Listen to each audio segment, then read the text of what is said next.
wanted to go to the movie theater with my friends. I just needed like $20. I couldn't ask them for money because I knew they didn't have the money. And I remember feeling so miserable. For them, admitting that they're doing some kind of a self-help, self-development work, that makes me so happy because we need men doing this work as much as we need women doing this work.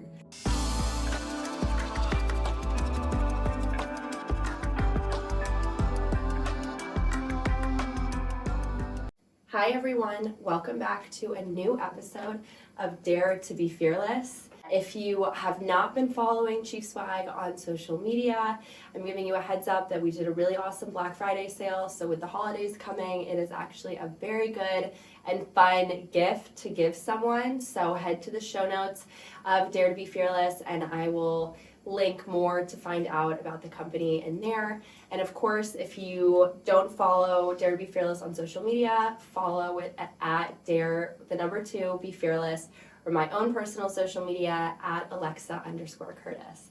So before we get into this episode, I want to, and I will put up on the screen some photos of the founder I have in today and the product that she is the co-founder of, because I know many of you guys will probably know it. So this particular product I actually got 2 years ago in Park City, and it's a journal that has, I think, really revolutionized manifesting and how people really view balance and finding their identity and their core. And Mimi is here. She's the co-founder of Intelligent Change, which is the start of the 5-minute journal and the gratitude journal, which is the thing that I purchased in Park City. And I'm really excited to talk to her about pretty much everything from the beginning of starting a company and selling it to now starting another one. So thank you so much for coming in today. Thank you so much for having me, Alexa. Very grateful to be on your podcast and love the name of your podcast. It's her daughter's name, Alexa, so I know, I love that. So I have so many questions, but I really want to start from the beginning. Like, when you were growing up, did you ever think that you were going to be an entrepreneur?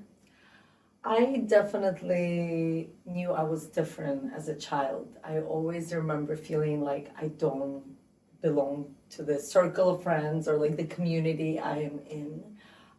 So I just always had the sense of like not belonging and knowing that I need to be somewhere else. I need to, in a way, write my own story and narrative of what life is and what success looks like. Because I was born and raised in Baku, Azerbaijan, and more or less it's the Middle East. And there, growing up as a woman, basically the narrative is you go to school, you finish school, you go to university, you get married, you have kids. And nothing wrong with any of those things, but I just knew like I had way bigger vision for myself. So yes and no. I knew that I'm gonna do something different and exceptional, but I thought it's gonna be acting, if I'm honest, which is interesting because I ended up on camera, but doing different things, doing business, but in a way I was always the face of whatever product I was selling. Similar to what you're doing, I enjoy telling the story and being the face of and of the mission that I'm representing. So I feel like intuitively we all know it's sometimes we might listen to that voice or ignore that voice, but I think we all do feel that calling inside of us to do something fearless. Yeah, oh, that's cute. It's so interesting too because you are so good at being the face of the brand, and I feel like a lot of founders struggle with that, or a lot of people, especially in tech, they've got these massive companies, but they're not as good on camera, or they don't really know how to connect with the audience that way. So when you were growing up, I mean, did you have siblings? Like, what was your family like? I'm curious. So I have an older sister who's 2 years older than me, and I grew up in a very much like low middle class Azeri family. We had very little, but we had a lot of love, which I'm very grateful for. Also, I grew up in a very turbulent time in that region. When I was born, the country that I was born in, Azerbaijan, was under USSR, so it was communism.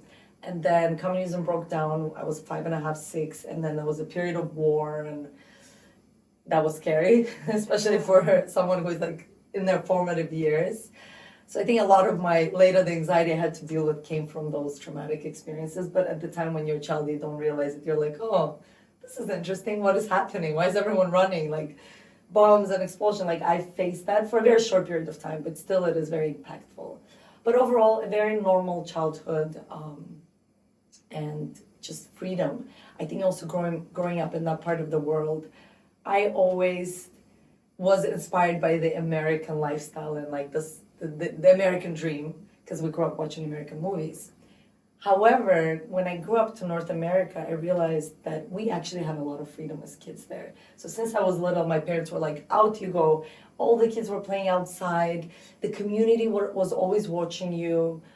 You would make mistakes, you'd fall, like bleed, like all these things would happen, but like the auntie next door would see you. Oh, yeah. So it was a really beautiful community feel, and I always felt safe being out without my parents since I was like 5 probably. Or my mom would give me cash and be like, go buy bread or tomatoes. I was 5, 6, 7, around that age. So you could already walk to places on your own. And I think all those experiences also made me feel that sense of independence from an early age, because you have to make decisions when you're alone. And I feel like a lot of the courage and the fearlessness might also come from that upbringing. I never really reflected that until I got older.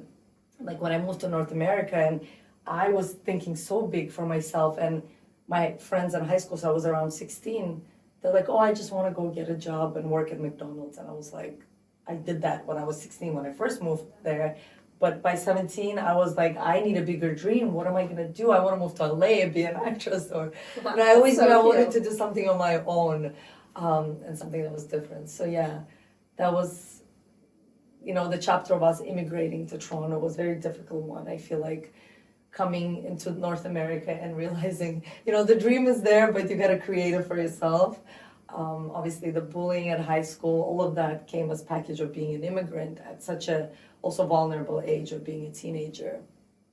But I think also the challenging experiences in your life is what builds your resilience and your character. And I remember there was one occasion when I really wanted to go to the movie theater with my friends. And both my parents were immigrants, we just moved into the country, and all my friends were going to the movie theater.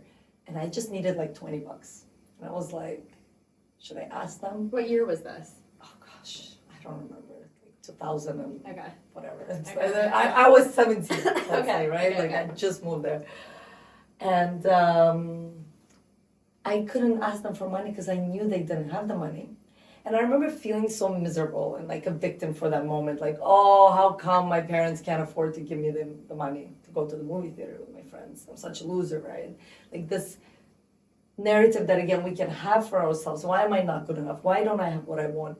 But then in that moment, as I was crying in my bedroom, I was like, well, I am the only one who can change the situation. So in a way, like, yes, I had to grow up very quickly. And I think a lot of the kids of immigrant families have to, because you see your parents hustling, starting from zero. Like my mom is a piano player, and she's been a teacher since 18, but she had to like go and clean houses for a period of time, because you got to do what you got to do. So again, that part of my journey was difficult, but also now in hindsight is again what built my character and resilience. I think some of the most successful founders I've interviewed all have come from an immigrant background or have, left and gone somewhere amazing. And I think there's something that is so much deeper than even resilient about being able to start a company in a completely different place, right? Like completely out of your culture. Do your parents still live there? No, they live in Lisbon now. Oh, that's nice. I'm going to sound like an idiot, but where even is Lisbon? No, Lisbon I know, but Azerbaijan? yeah. So Azerbaijan, I feel like a lot of people in North America don't know. Europeans do know. I don't know. I got so used to explaining to everyone when I lived in Toronto when Azerbaijan was, that now when I tell people Azerbaijan, it is here, and people are like, we know where it is. So I think it depends where you're from. It's really far from North America. So it's right by the Caspian Sea. It's south of Russia. And then you have Armenia, Georgia, Turkey on the border. Okay. And Iran on the other side of the Caspian Sea. Okay. So it's like on the border of Europe and Asia, literally on the border, and you feel that and you see that in the architecture, in everything that you experience when you go there. So then when you were in your like high school teen years, I guess, did you end up then going to university? So I took a year off at first because I knew that I would have to pay for my own college because my parents didn't have the money to send me off to university or college. So then I saved some money. I was working at a bank already. I ended up at a bank as a co-op student in the last year of high school because I just wanted to get out of high school. I was like, I'm not enjoying this. I'm ready to get out of this world. Then ended up being hired after I did co-op program at the bank and was still working as a waitress and like any other job I could get just to like, Side hustle. yeah, basically. just to make some money Yeah. to help my parents Sure. pay for the mortgage and pay for my own expenses. And then, sorry, what was the question? College. Yes, so then I went to college for international business and I couldn't get this, like the scholarship is only applies if you don't have a car. I don't know why, it was so And silly. where? This was in Toronto. Okay. Because I was eligible to get the scholarship, but I couldn't because I had a car. But I needed a car so I could get to all my jobs. Yeah. Anyways, long story short, in my second year, I had to take accounting. And I realized unless I take extra tutoring, I will never pass it. It's just not one of those classes you can bullshit. And I remember going to my second accounting class and sitting there and it's like, what do I do? What do I do?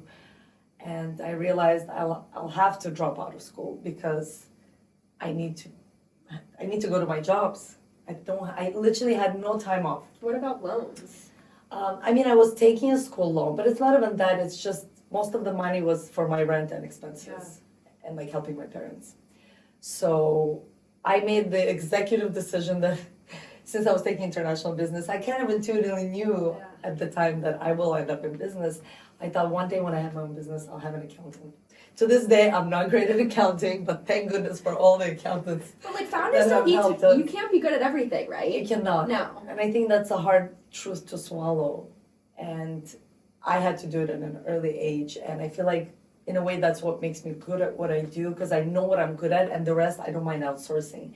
And yes, it's not perfect. Other people screw up all the time. Nobody will treat your business as much as, because they don't love it as much as you do, right? So that is okay because ultimately I believe that we can achieve a lot more in groups than we can achieve individually.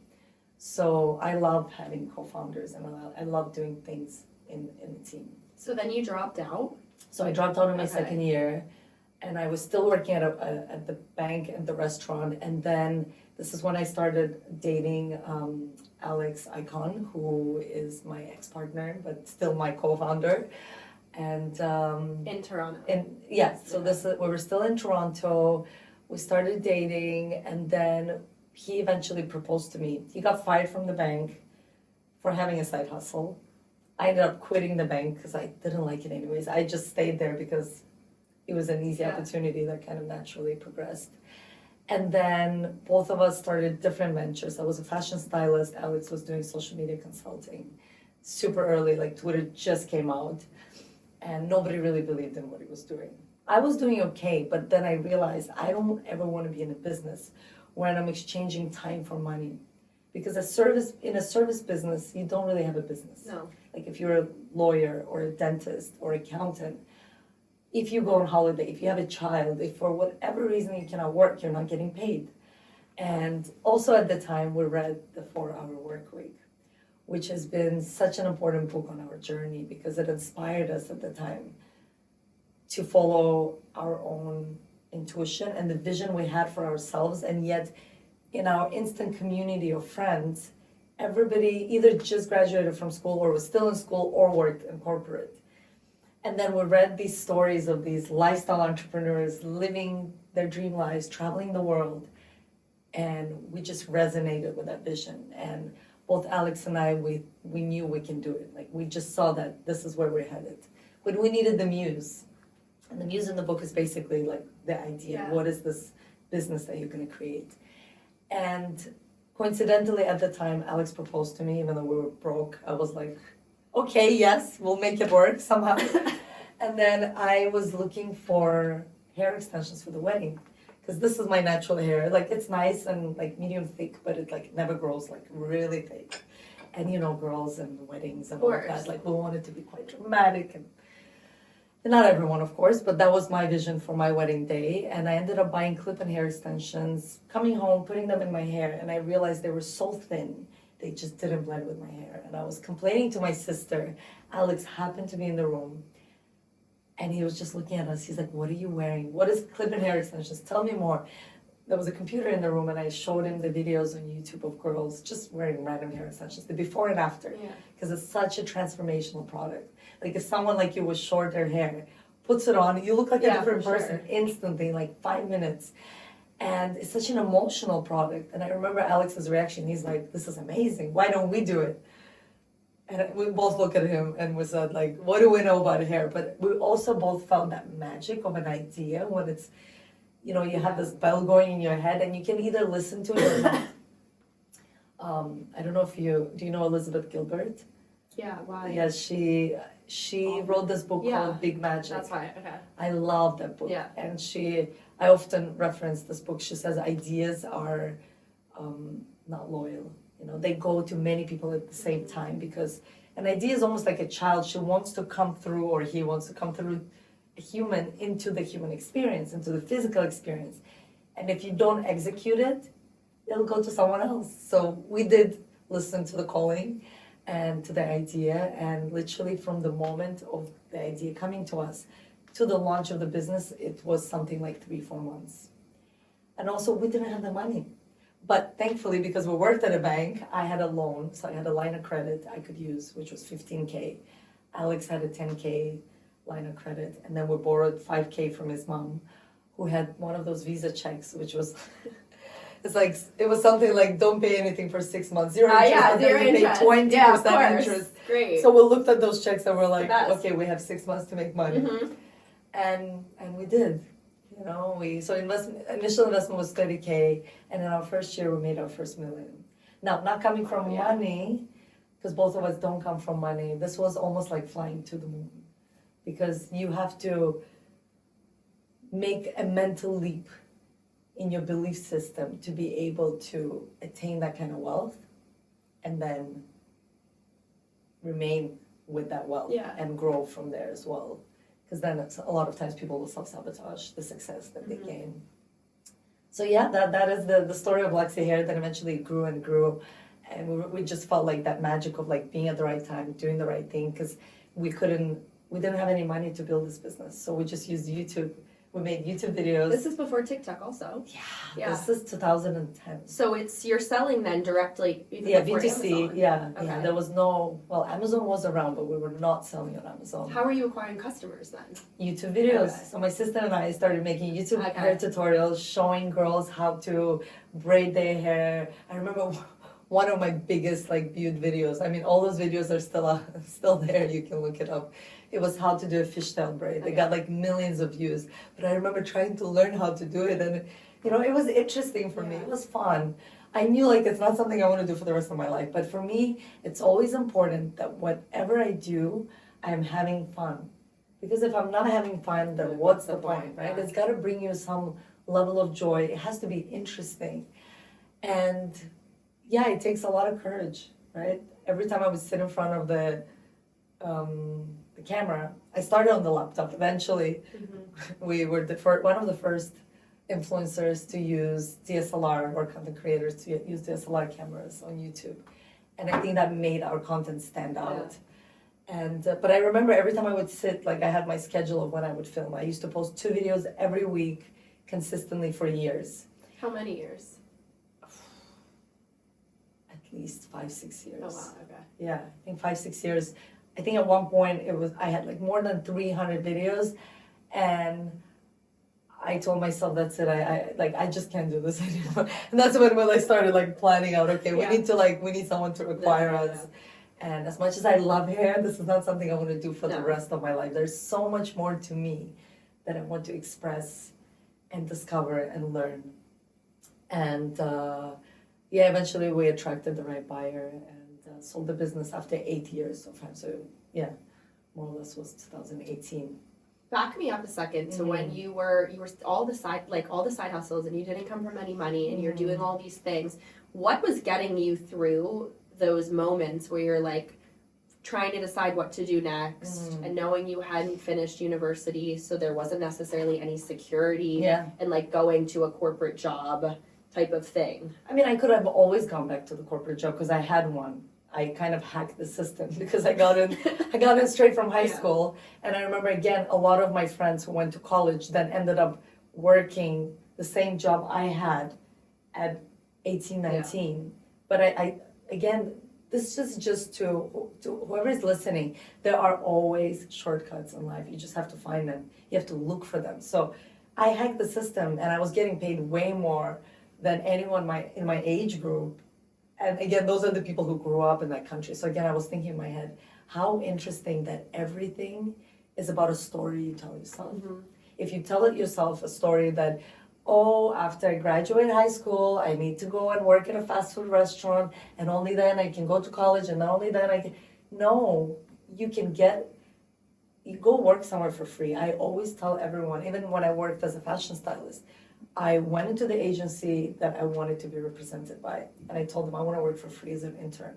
Don't pay me anything. I don't care. I'll get your coffee. I'll organize all the cabinets, and that's what I did for a month or two. And then they saw how eager I was to prove myself, and then they gave me a paid job. And eventually, I ended up working with my favorite fashion stylist, who told me, "Don't do this. In 10 years, you'll be doing the same thing." Yeah, it's very hard. And I was like, "Don't tell me this. You're crushing my dreams of being a fashion stylist." But I'm so grateful she told me that, because she was right. Her name is Anya Shore, and I love her. I still keep in touch with her years later. So, yeah, I think it's just so important to, again, have a bigger vision for yourself and dare to try it out, because what's the worst that can happen? Again, in my case, I knew that I'll get any other job. I can always go back to where I was. But what will happen if I never try? Because for me, real failure is not that you're going to try something and it's not going to work out.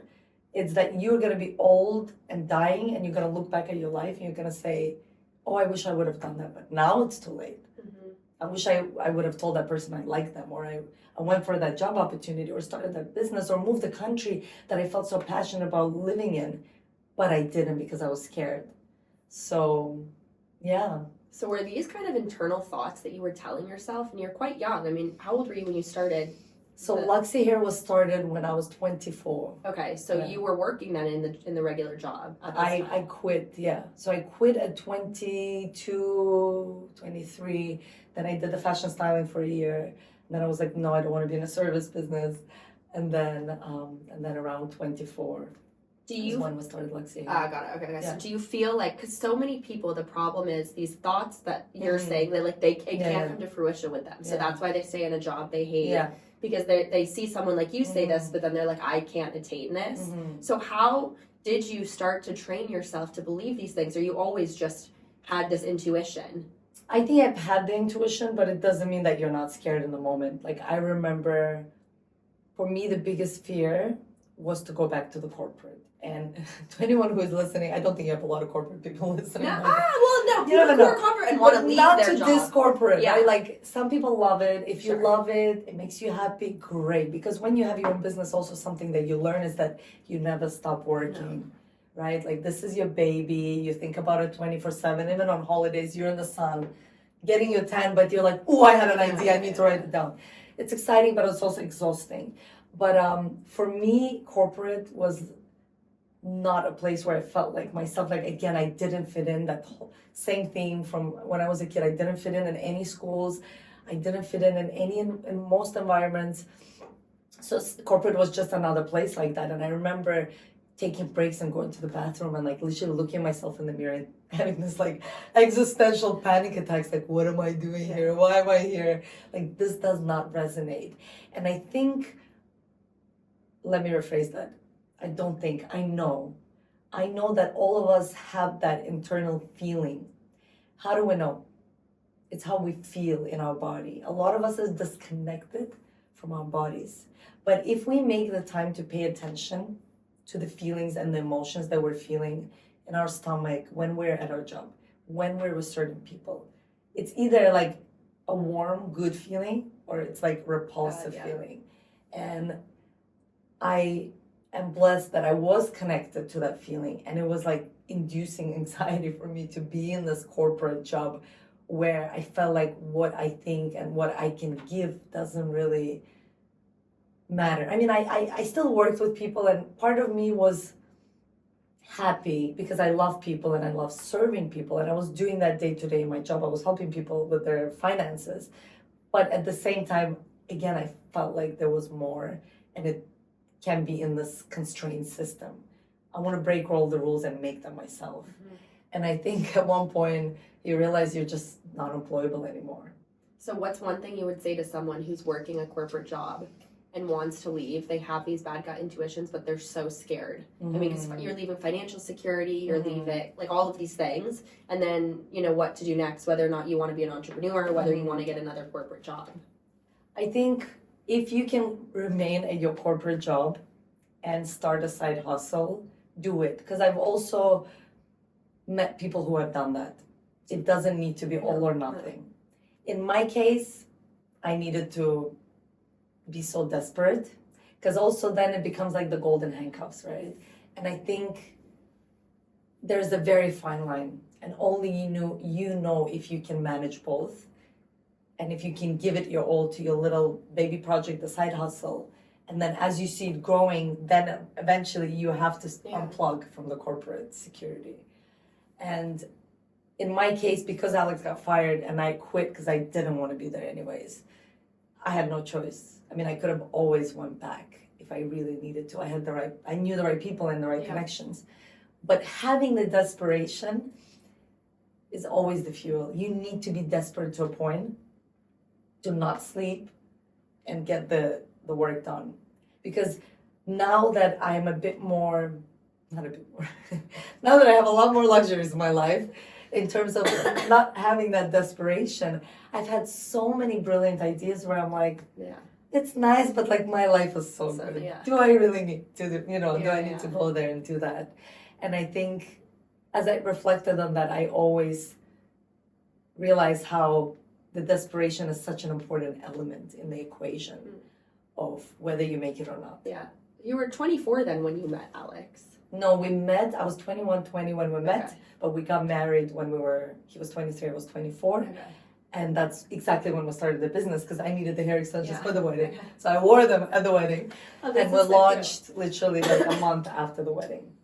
So now that you're not 24 anymore, though, that just the courage, the courage, but you're so young. I mean, you got married so, like, you have done so much stuff at such a young age. So grateful. But it's so cool that you didn't come from this background of, you know, having it accessible to you, right? Because it really shows to people that if you really put in the work ethic, that it works. But would you have made the same risks in your like early 30s or at 29, 30 that you did at 24, like leaving the job, starting the company, not having kids, like even if you didn't have kids yet?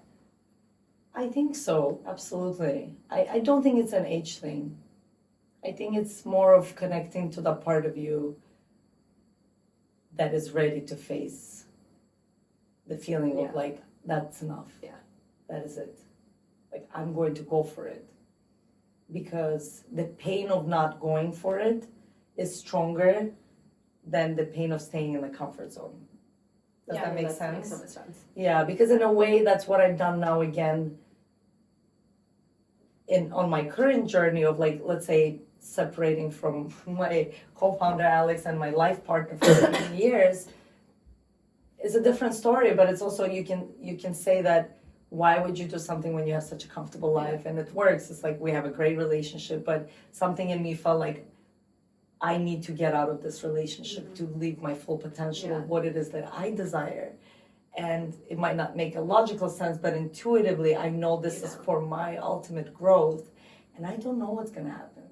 And it's scary to start life all over again on your own.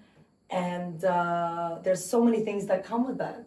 Like being a single parent, for example. That's intense. And even though it is scary and it's not easy, I feel the most alive I've felt since probably the time when we started the business, our first business. Yeah, so that first one then you had before you sold it for how many years? 8? So we had it for 8 years, then we sold it. And around the same time, actually a few years before that, so in 2012, so 2013 actually, 2013, same year we moved to London, we started Intelligent Change. The same year you sold the business, you started another one? No, we sold Luxy here in 2018, but in 2013 we started Intelligent Change with our first product, which is the 5-minute journal that you mentioned when you started, which is, it was a tool that we created because when we first made our first million, you would think you're in your early 20s, married to the love of your life, now just made your first million, you can go anywhere, do anything, and out of a sudden it hit me. I became the most depressed and anxious I've ever been in my life. I've always had an underlying anxiety, I think, from the fact that I faced a lot of things in my formative years that were not like emotionally resolved and regulated.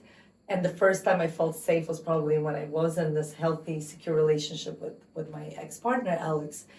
But I didn't know that at the time. So then we're making money. I have a perfect life on paper, and yet I'm super anxious and depressed, and I have all these panic attacks. How do I help myself? And two things that helped me on my journey from trying so many different things. One was meditation.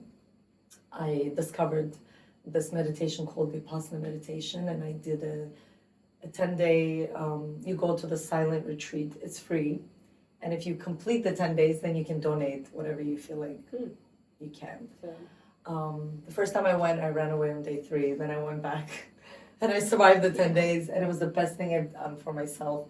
It really allowed me to face my fears in a safe place and know that I will be okay no matter what. And then what happened is, I was looking at other ways to have healthy habits and tools that can help me on my journey in life as I go through ups and downs that all of us face, the emotional ups and downs. And then gratitude, practicing daily gratitude was another tool. And that came more from, the inspiration was from Tony Robbins. I don't know if you heard of Tony Robbins. So he's amazing. Some people don't like him, but I think he's helped millions of people break through their limiting beliefs. And this practice of hour of power that he recommends in the morning involves gratitude. And Alex and I used to do that even before we started our first business. And every morning we'd go on a walk and say all these things we're grateful for that we don't yet have. And then I remember my dad would call me and say, "What are you doing?" And I'd be like, "I'm on a gratefulness walk." And there'd be a long pause, and he would say, "I think you need to go get a job." But you know what? Later, he realized so cute. all of these things are part. Your mindset is just as important as the actions that you take.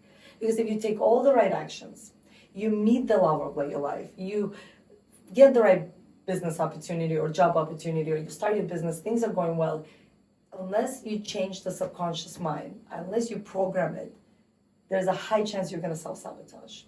And then even if you don't self-sabotage, eventually you'll hit that plateau. And there's a great book called The Big Leap by Gay Hendricks. He talks about that a lot. We all have this capacity to which we allow ourselves to enjoy life, or how much money we allow ourselves to receive, how much love and opportunities, or health even, or physical health.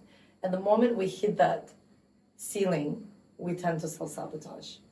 So it's just the gratitude allowed for us to always daily practice this feeling of abundance that you can feel moment to moment. And when you come from abundance, you always attract the right people, opportunities. It's just you feel different. And when you feel different, you come off different, you're more relaxed. And everything just flows a little bit more.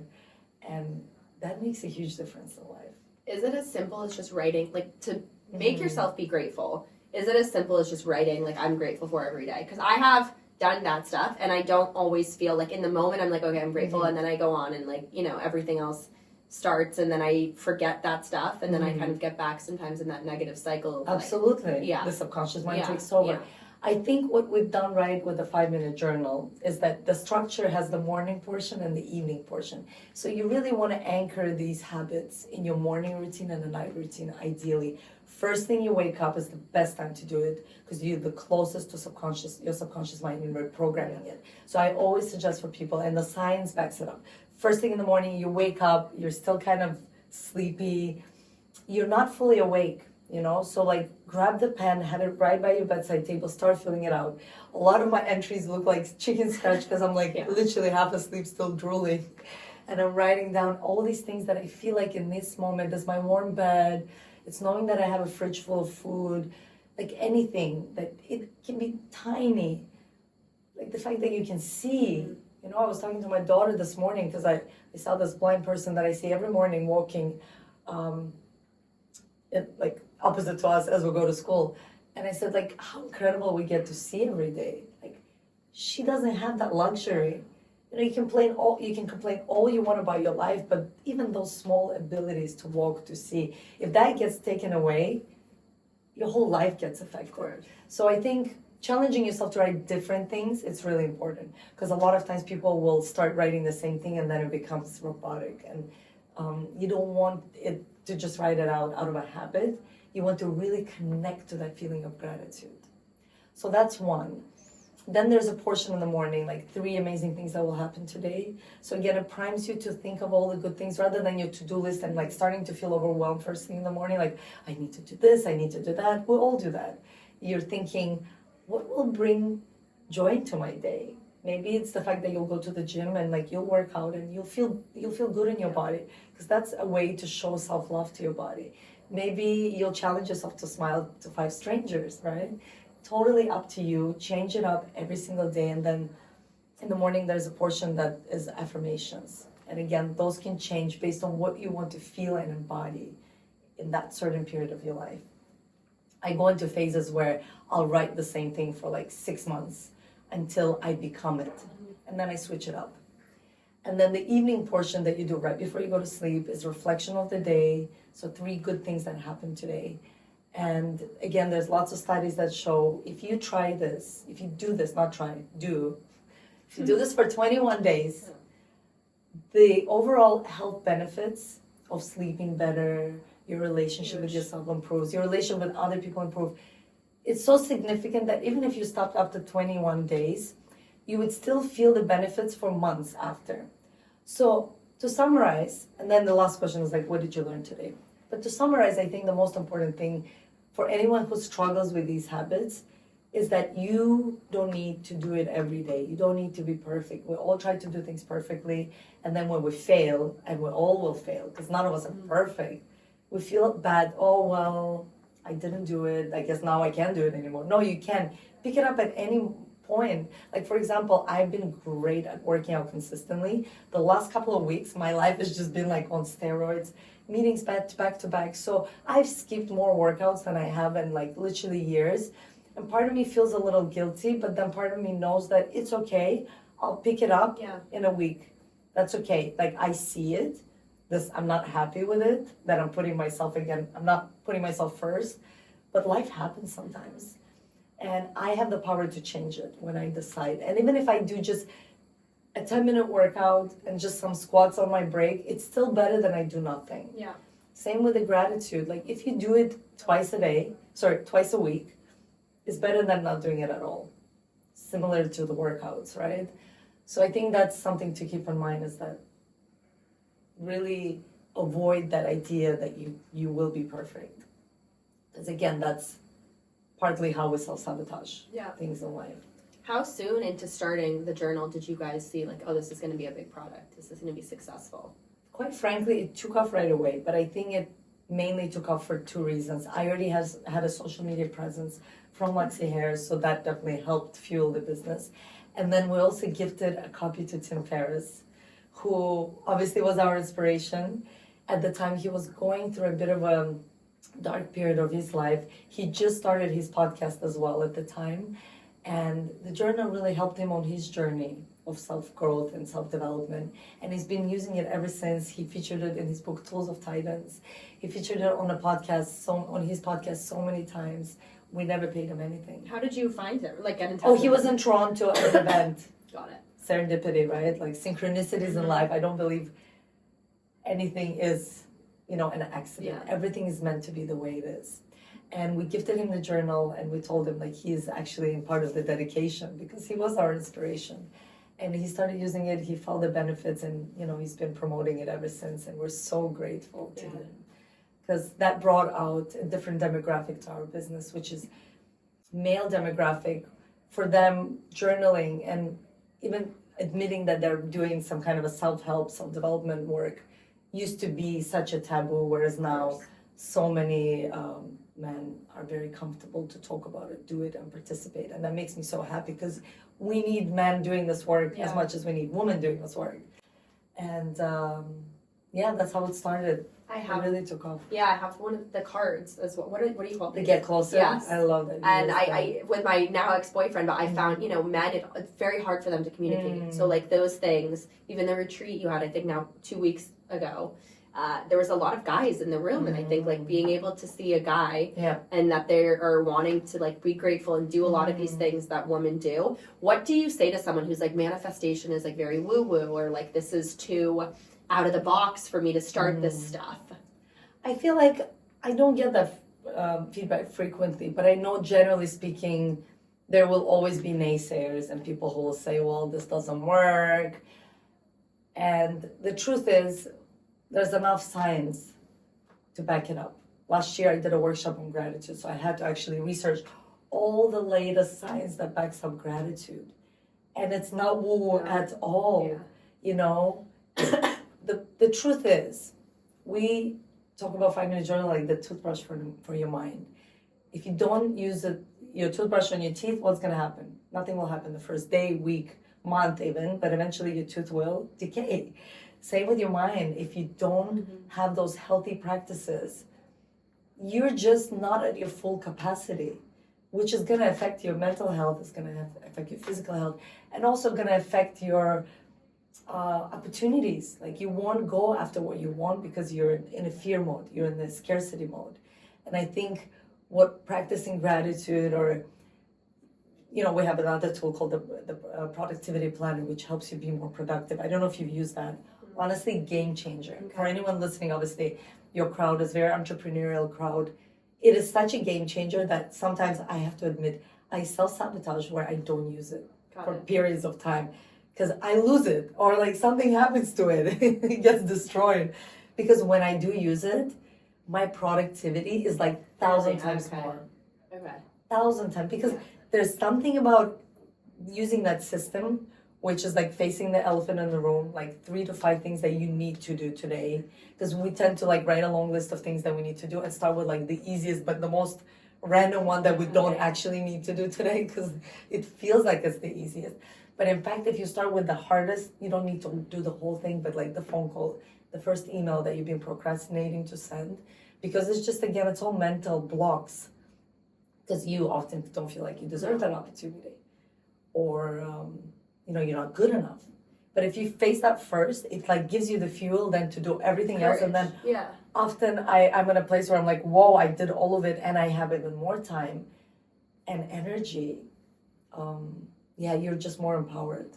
So the first business was 8 years, and now Intelligent Change has been how many years? 11 years. 11, and you got separated to your still business partner. We are. Throughout this. It's like fascinating to me. Yeah, I know. Everybody's shocked. Why are people so shocked, and how do you handle it so well? I think the old traditional narrative in general, if you're a couple, you break up, you hate each other, and you shouldn't talk to each other. The truth is, we don't need to believe any narratives we're sold. You can write your own narrative. That's not what happened to us. We're still incredible friends. We adore each other, we support each other, and we're there for each other. Now, we have had recent talks where, since we've been working for 14 years now, so long, we both came to a mutual agreement that we need to sort of eventually part our ways. And since I have a desire to work on so many other projects, I will be slowly, I'll still be part of the business, but I will go into minority where I'll still do the fun things like the events, the workshops, because I really like that, the podcast, I really enjoy these things, and some product creation, but I won't need to be day-to-day with the business. And then I can focus on my own projects, which are super exciting to me. But we've managed up until now. Now we've been separated for more than a year, and we work really well just because you put your ego aside and you put your well-being first. Like you choose to be kind, you choose to be loving, and you choose to listen and communicate in the most honest and transparent way. And I think when you do that, there's no space for anything else in your relationship. Do you feel like it was early communication building blocks that you guys had really nailed down to where you've been able to maintain the business now and like still be friends? Because you're right, people think divorce, they hate each other, the kids, the separation is awful. I've never seen two people get divorced and be like, I admire that. You saw us on stage a week ago, like. And you're the same on there that you are in here or off the camera or whatever. Thank you for that. I think, yes, communication is the key to any great relationship, whether it's friendship, your relation with your siblings or parents, your relation with your partner. And yet nobody teaches us how to communicate our feelings, emotions, how to be transparent, how to be honest, right? People lie all the time. I mean, we lie to ourselves. What can we expect from another person? To be honest to us when they're lying to themselves? So I think it's the decision you have to make internally to do the inner work and to allow yourself to face your fears, because every time you'll have a difficult conversation, you're gonna have to face a lot of fears. Like for me to decide that I will break up with my best friend and my partner of so many years was so scary, it was so painful. But ultimately, the main important decision is to be true to yourself and how you feel. And only you know how you feel. Nobody else knows how you feel on the inside. Your life can look perfect on the outside, but if it doesn't resonate, if it doesn't feel right on the inside, you're living a fake life. And many people live like those kind of lives. And, you know, that's why I think a lot of people are depressed. They're taking all these medications, they're drinking, they're taking drugs. They're finding ways to numb the truth that is doing its best to emerge. Like your body will give you signals. It'll give you anxiety, vertigo, panic attacks, like all kinds of things to wake you up and shake you up and be like, you are not aligned with your purpose. You're not aligned with your values, or you're not aligned with your truth. But you have to do the inner work. You have to face your fears. You have to be courageous. And what's the other option? Is to get to your deathbed and realize you wasted your life. And most people regret, and this is statistically proven, the things that they haven't done rather than the things that they have done. Because even if you've done something and it was a mistake, you will learn so much in the process. Yeah. And nothing is the end of the world. That's what I've learned. Nothing. If you're kind, if you're, considerate, nothing's the end of the world. You just don't be an asshole. Yeah. Be a kind human being. Crazy how hard it is for some people, right? Yeah. So this is how I operate. Of course, I can only speak from my personal experience, but it has worked for me, and I always encourage that for anyone that I communicate with as well. What makes you fearless? Knowing that I will die.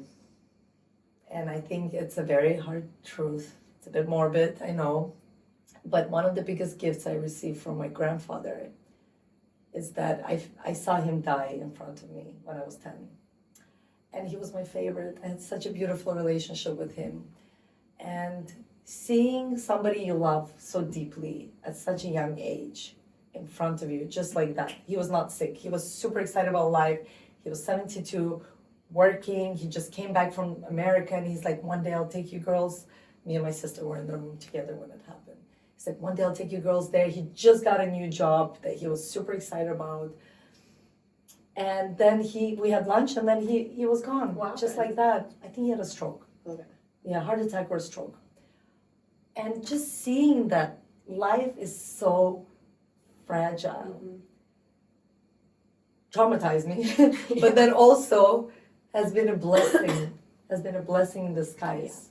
And that is what makes me fearless, because I know death is always by my side, but it doesn't, I used to be scared of that, and I had the worst relationship with the unknown. And then the last few years, I'm having this really beautiful dance with the unknown. And I think it's just realizing that we are all going to go. We don't know where we're going. Yeah. And this reality is so special. And while we're here, let's love. Let's tell people we love that we love them. Let's hang out with the people. Let's hug. Let's be and do our best in this very moment, because this very moment is the only thing we ever get. The future is not guaranteed. The past is long gone. There's no point dwelling in what happened. F that. What's the point? You're just leaking your energy. Yeah. So here right now, what can you do? Who can you be? Right? And I think this is what gives me power. It's that knowing that whether I have fears or not, I will die one day. And as much as I'm scared, I know that if I've done my best, really, if I connect to that feeling of death, I think what makes people scared of death the most is the idea that they haven't lived fully. And I know that if I've lived fully, when it comes, I'll be like, I had a good life. You're iconic. I had a good life. You know what? I know. Give me a little more time, maybe. Right? And I think Yeah. actually the people who are living fully, like that doesn't want to take them as well, because it's like life wants you to live, right? Like, I don't remember the exact quote, but it was a quote in a story that something along those lines, that death came to get someone, and like the person was having so much fun that it's like, it said, you know what, I'll come back later, right? Because we're here to live. Mm-hmm. And for me, that is my main motivation. Because I think a lot of people die before they actually physically die. Like living a life that's not authentic to me is death. Mm-hmm. And again, anyone listening might be thinking of like, oh my God, but that's me. That is okay.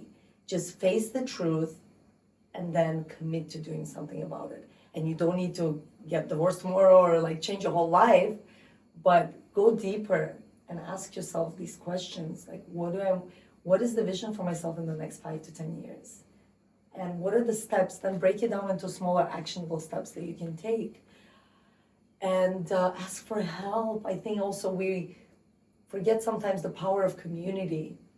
And oftentimes they say like loneliness is a pandemic right now. But quite frankly, because again, I now have faced my fears of meeting new people, making new friends. Like I can't keep up with my new friendships. Like we met just about 3 weeks ago, probably. Now we have all these plans to hang out, and it's not scary when you do it often, right? So get in the habit of connecting to people that light you up, that make you feel good, because these people are gonna root for you, they're gonna support you when you're down, and you're gonna support them when they're down. And this is what makes us live longer. I mean, research from all the blue zones in the world show that what makes the people live longer. Yes, the fresh air, all of that is wonderful, but it's actually knowing that you belong to a community. So I believe people choose to be lonely.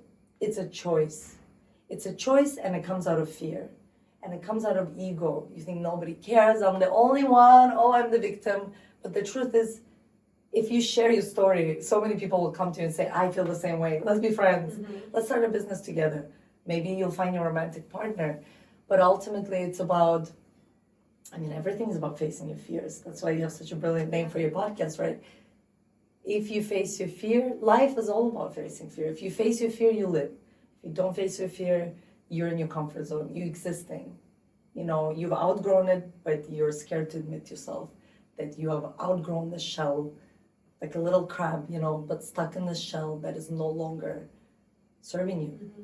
And you need to leave the shell to go find a bigger shell. But it's scary because when you leave the shell as a little crab, you're vulnerable, right? Like anything can happen to you. Like a crow can come and get you, Yeah. That's the thing. That's how we feel. Yeah. We're so vulnerable. We feel naked when we go through transition periods. Like even what I've been going through, right? I'm still in the process of going through it. And it feels so scary to leave your old identity. That is the shell that you've created. And leave your old identity and build this new shell, or find this new shell that you can live in. But that's why we're here. That's the ultimate experience of a human life. Yeah. Is to expand, is the evolution, right? You make it sound so simple, and honestly, it really is. It's one thing that holds anyone back, which is the fear. But if you can conquer that, you can literally conquer everything. I could literally talk to you all day, but I know you have to go. So I will do a kind of outro at the end of this, after. But where can everyone find you? Your projects on social media, online, etc. Yes, so I am on Instagram at Mimi Ikonn, MIMIIKONN. And then also check out our Intelligent Change Company, which helps people on their journey of self-actualization. And we have so many tools. We talked about some of them, but there's so many more tools that can help you in different areas of your life to expand and grow and be your best version.